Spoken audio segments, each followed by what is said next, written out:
What is going on, guys? Welcome to Greggles TV Daily, your source for daily tech news. We have a pretty big story that we're going to talk about this morning. I actually usually release my tech news videos usually in the early afternoon or late afternoon, but today we're going to release it in the morning due to there being a huge story about the Google Pixel Fold, and then I have a bunch of questions from you guys. So with that said, let's jump into our really only one and only story today, and that is about the Google Pixel Fold. Now, when I talk about the Google Pixel Fold, before I dive into the information about it, it's gonna be a phone very similar to the Galaxy Z Fold 3 in that it folds like this. It looks like this as a display that's on the outside. When you open it up, you have this huge display with cameras on the back, camera on right there, and a camera right there.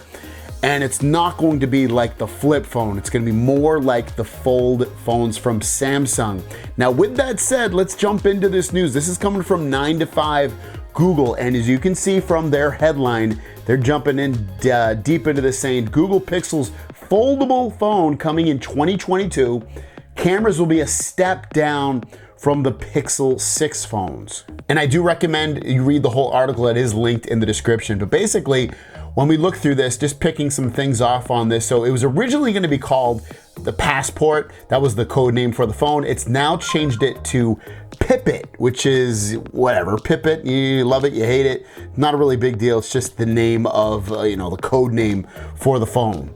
And that means that if you really dive into that, really, they say that something probably changed about the phone, and that's why the code name also changed. They say back to the camera specs, the Pipit Foldable, also known as the Pixel Fold, will feature a 12 megapixel IMX 386 sensor that, if we can rely on the Pixel 6 design, should be used for an ultra-wide camera. One quirk worth noting is that within the code, the specific camera is tagged with folded, which suggests that it would only be used when the phone is folded closed, meaning that if you want to use that ultra wide camera, it seems like on the Pixel Fold, you're gonna have to have the phone closed in order to use it. Kind of weird, I don't understand why, but I don't know, we'll see what happens. The Pixel Foldable will also come with two 8 megapixel IMX 355 sensors, one tagged as inner and the other as outer. Now, those include the Pixel 6, but not the Pixel 6 Pro. Typically have used the IMX 355 as front-facing selfie cameras first.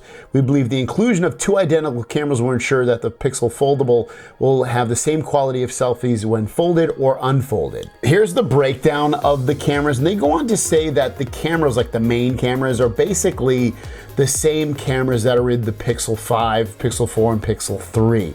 Now, those, to me, still take amazing photos. So even though these won't be the same exact cameras as the Pixel 6 and 6 Pro, I'm still pretty happy with the Pixel 5 cameras on taking photos of people and things like that. Also, the main reason why they're potentially not using Pixel 6 cameras are due to the fact that they can keep the phone fairly slim, and the camera bump might be a little bit too much with the Pixel 6 cameras, but with the Pixel 5 cameras, it won't be as big, so they can still keep that foldable phone fairly thin. They also go on to say that potentially the phone will probably come out in March of 2022, because that's when they expect Android 12L to launch.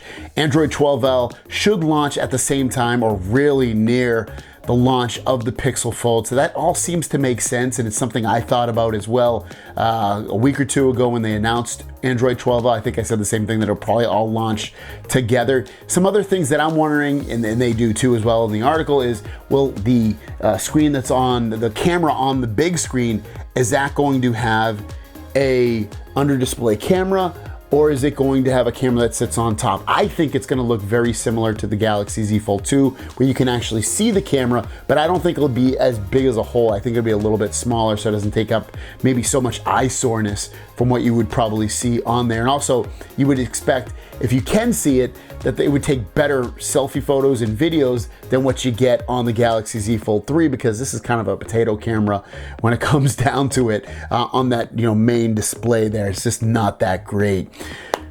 And then when you take into effect, I mean, they didn't talk about this, but you got to expect that it's going to have the Tensor process in there, which runs really well. You got to expect it's going to have a lot of the same customizations and optimizations in the software that the Pixel 6 and 6 Pro have, which is really fast phone, really good performance. You got to expect it's probably going to have 12 gigabytes of RAM like the Pixel 6 Pro. I don't think they're going to drop it down to 8.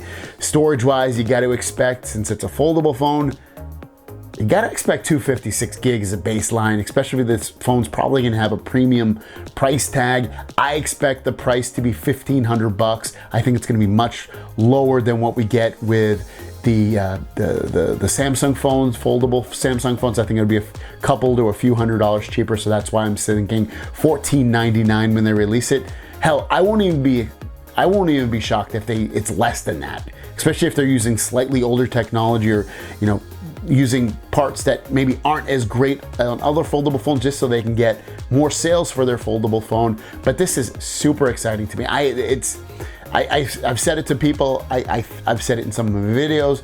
If there was a Pixel Fold, especially if it had this kind of hardware and layout and software and everything, and the feel of this, I'd probably leave the Samsung side, just because this is there's something special about this phone, the way it feels. You really got to use it for a while, and you'll kind of know what I mean. It's just it's a gooey feeling, and I mean gooey in a way like a gooey chocolate chip cookie, like that feeling. It's just like in your mouth, and it just feels amazing and tastes amazing and makes you feel good inside, but then after a while you feel like crap. But this phone doesn't make you feel like crap. It's like, that's what I want with that experience of the foldable phone. I'm a little let down that the cameras won't be as good on the Pixel Fold potentially as they are on the Pixel 6 and 6 Pro. Can I live with Pixel 5 type cameras? Yeah, I can. I can be pretty happy with that. But what do you guys think? That'll be your question of the day. What do you think so far of what we potentially know about the Pixel Fold phone? And what do you think they'll call it? Let me know that as well in the comments down below. I won't be surprised if they don't call it the Pixel Fold and they call it something else. I think they'll call it Pixel, but maybe they'll call it like something completely different. Let me know what your thoughts are, what the name will be, and what do you think overall about the phone. With that said, let's jump into the Q&A portion of the video and drop that beat.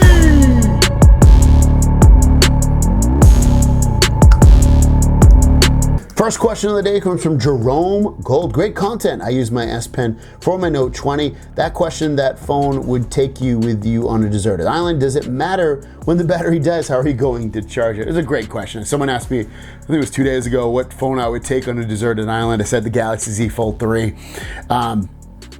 Yeah, I mean, obviously you're thinking that there'd probably be some kind of battery on there so I can charge up and my phone's just not dead and I can never use it again. Like, who would want to use a phone once? Like, I wouldn't even bring a phone, right? Why would you? So yeah, it would still be the Galaxy Z Fold 3 as long as there's battery life. JRB's Greg, why in the world doesn't Google offer higher than 128 for the Pro? I need at least 256 unless there's micro SD. Just curious, as I'm a Fold 3 and Flip 3 fan. If you're talking about the Pixel 6 and 6 Pro, you can get bigger storage amounts. They have 128, 256, and 512. Not to say those are easy storage amounts to get, but they do have more than 128. So I'm not sure what your question totally meant. I'm gonna read one of the comments. I'm not sure what you mean, because they do, again, they offer it. So you get it through Google. You can check their website. They do offer that. Again, it might be sold out or it might be back ordered, but they do offer 128, 256, and 512. Goon Squad question, why haven't you made any videos on the Duo 2? And great videos. Keep up the good work. So I've actually done 2 videos thus far, and I have a third one coming out. It's a little bit like it. I'll probably release it later today, actually. But basically, I did a initial review about this phone. I've done a first 30 tips and tricks on this phone, and then I'm gonna have another video that includes this one, the Pixel 6, and the Galaxy Z Fold 3, on which phone I'm kind of using. So it'll be about that too. So, and why I am and not using some of those phones. So it'll definitely tell you about this. So there's gonna be 3 videos so far that I've used it. So just, I'll link them down below for you. And our last question comes from Jamal Nance. I dropped my Fold 3 with the Amarid case. It scratched the hinge. Can I use Samsung Care I got with pre-order to fix it, or will they replace it? I don't think they're going to replace that for you. You can double check if they'll replace just a scratch. I mean, they would if there was like you broke the screen, but if it's just a scratch on the phone, I don't think they're going to cover it for you. You can double check. You do get, I think, 2 instances over a 12-month period, or 3 instances, so maybe they will. I'm not totally sure, but it wouldn't hurt to at least chat with them to find out if they will. Thanks for your questions, guys. If you have a question, leave it in the comments down below with the word question as the first word, and I'll answer it in tomorrow's video. We'll see you down the road.